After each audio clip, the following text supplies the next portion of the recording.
ಉತ್ತರ ಪ್ರದೇಶ ಚುನಾವಣೆ ಬಳಿಕ ಪ್ರಧಾನಿ ನರೇಂದ್ರ ಮೋದಿ ಕಣ್ಣು ಈಗ ದಕ್ಷಿಣ ಭಾರತದ ಮೇಲೆ ಬೆದ್ದಿದೆ.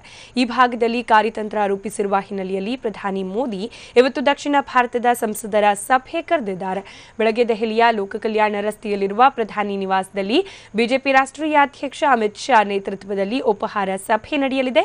ಈ ವೇಳೆ ಕರ್ನಾಟಕ, ಕೇರಳ, ತಮಿಳುನಾಡು ಹಾಗೆ ಆಂಧ್ರಪ್ರದೇಶ, ತೆಲಂಗಾಣ ಸೇರಿದಂತೆ ಹಲವು ರಾಜ್ಯದ ಸಂಸದರು ಈ ಸಭೆಯಲ್ಲಿ ಭಾಗಿಯಾಗಲಿದ್ದಾರೆ. ಸಭೆಯಲ್ಲಿ ಆಯಾ ರಾಜ್ಯಗಳ ರಾಜಕೀಯ ಪರಿಸ್ಥಿತಿ, ರಾಜ್ಯಗಳಲ್ಲಿ ಕೇಂದ್ರದ ಅನುದಾನದ ಬಳಕೆ ಹಾಗೆ ಪಕ್ಷ ಬಲವರ್ಧನೆ ಸೇರಿದಂತೆ ಹಲವು ವಿಷಯಗಳು ಪ್ರಸ್ತಾಪ ಆಗಲಿದೆ. ಇನ್ನು ರಾಜ್ಯದಲ್ಲಿ ಮುಂದಿನ ಚುನಾವಣೆ ನಿಟ್ಟಿನಲ್ಲಿ ಅತ್ಯಂತ ಮುಖ್ಯವಾದ ಸಭೆ ಇದಾಗಿದ್ದು, ರಾಜ್ಯದ ಸಂಸದರ ಜೊತೆ ಅಮಿತ್ ಶಾ, ಪ್ರಧಾನಿ ಮೋದಿ ವಿಶೇಷ ಮಾತುಕತೆ ನಡೆಸಲಿದ್ದಾರೆ. ಮುಂದಿನ ವಿಧಾನಸಭೆ ಚುನಾವಣೆಗೆ ಸಂಸದರಿಂದ ರೂಪುರೇಷೆ ಸಲಹೆ ಪಡೆಯಲಿದ್ದಾರೆ. ಜೊತೆಗೆ ಮತ್ತೊಬ್ಬ ಸಂಸದರಿಗೆ ಕೇಂದ್ರ ಸಚಿವ ಸ್ಥಾನಮಾನ ನೀಡುವ ಬಗ್ಗೆಯೂ ಚರ್ಚೆ ನಡೆಯಲಿದೆ ಅಂತ ಹೇಳಲಾಗ್ತಾ ಇದೆ. ಈ ವೇಳೆ ಕೇಂದ್ರ ಸಚಿವರಾದ ಅನಂತಕುಮಾರ್, ಸದಾನಂದ ಗೌಡ, ರಮೇಶ್ ಜಿಗಜಿಣಗಿ ಸೇರಿದಂತೆ ಹಲವು ಸಂಸದರು ಭಾಗಿಯಾಗಲಿದ್ದಾರೆ.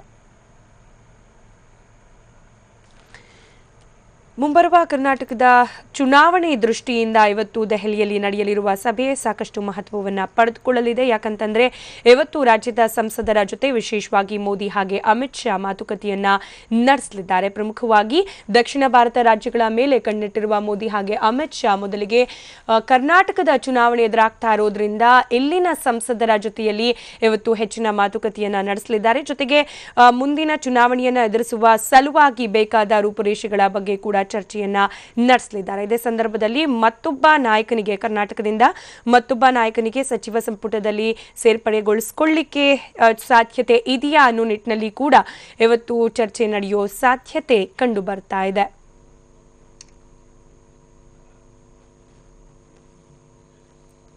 ಐದು ತಂಡಗಳಲ್ಲಿ ಪ್ರಧಾನಮಂತ್ರಿಗಳ ನಿವಾಸವಾದ 7 ಲೋಕ ಕಲ್ಯಾಣ ಮಾರ್ಗದಲ್ಲಿ ನಡೀತಾ ಇದೆ. ನಾಳೆ ಕರ್ನಾಟಕದ ಜೊತೆಯಲ್ಲಿ ಒಡಿಶಾ, ಜಾರ್ಖಂಡ್ ಮತ್ತಿತರ ದಕ್ಷಿಣದ ರಾಜ್ಯದ ಸಂಸತ್ ಸದಸ್ಯರು ಈ ಸಭೆಯಲ್ಲಿ ಪಾಲ್ಗೊಳ್ಳಲಿದ್ದಾರೆ.